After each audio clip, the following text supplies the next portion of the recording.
Zia orphanage trust মামলায় BNP chairperson Khaleda Zia সহ সব আসামিকে খালাস দিয়েছে আপিল বিভাগ। সকালে প্রধান বিচারপতি ডক্টর সৈয়দ রেফাত আহমেদের নেতৃত্বে 5 বিচারপতি সর্বসম্মতিতে এই রায় দেন আপিল বিভাগ।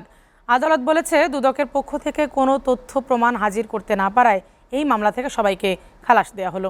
রায়ে সন্তুষ্ট হয়ে আদালতের প্রতি কৃতজ্ঞতা জানান বিএনপির আইনজীবীরা। সাদমান সাকিবের প্রতিবেদন। 17 বছরের দীর্ঘ আইনি লড়াই শেষে জিয়া অরফানেজ ট্রাস্ট দুর্নীতি মামলা থেকে খালাস পেলেন বিএনপি চেয়ারপারসন বেগম খালেদা জিয়া। সেই সাথে খালাস পেলেন দলটির ভারপ্রাপ্ত চেয়ারম্যান তারেক রহমান সহ অন্য আসামিরাও। অভ্যুত্থানের পর সম্প্রতি হাইকোর্টের সাজার বিরুদ্ধে খালেদা জিয়ার আপিল মঞ্জুর করেন সর্বোচ্চ আদালত। কয়েক দফা শুনানি শেষে প্রধান বিচারপতি ডক্টর সৈয়দ রেফাত আহমেদ সহ আপিল বিভাগের 5 বিচারপতি সর্বসম্মতিতে এ রায় ঘোষণা করেন। রায়ে আদালত এটিকে ম্যালিসিয়াস প্রসিকিউশন বা বিদ্বেষমূলক বিচার কাজ বলেও উল্লেখ করেন। ন্যায় বিচার পেয়ে আদালতের প্রতি কৃতজ্ঞতা জানান বিএনপির আইনজীবীরা। তারা বলেন, জিয়া পরিবারের উপর প্রতিহিংসা চরিতার্থ করতেই এই মামলা করা হয়েছিল।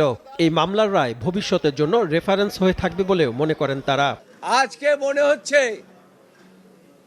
যে বিচার বিভাগ স্বাধীনভাবে তাদের দায়িত্ব পালন করেছে, পুঙ্খানুপুঙ্খরূপে সমস্ত কিছু বিশ্লেষণ করে, সমস্ত এভিডেন্স বিশ্লেষণ করে সর্বসম্মতভাবে আজকে তারা জাজমেন্ট দিয়েছে।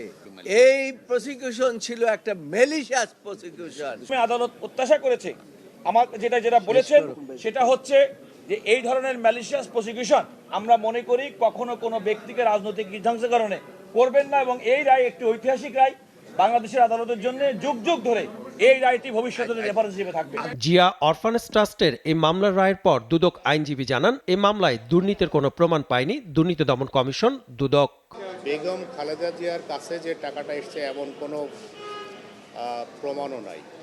তবু আমরা ধরে নিছি যে উনি যেহেতু প্রাইম মিনিস্টার ফান্ডে ছিল, উনি প্রাইম মিনিস্টার ছিলেন, সেহেতু ওনার একটা দায়িত্ব ছিল এবং উনি দায়িত্ব সঠিকভাবে পালন করেছেন। একেবারে টাকাটা যে কাজে দেওয়া হয়েছে সেই কাজেই ব্যবহার হয়েছে। বেগম খালেদা জিয়ার কেস প্রাথমিক ইনিশিয়াল স্টেজেই কোয়াশ হয়ে যাওয়া উচিত।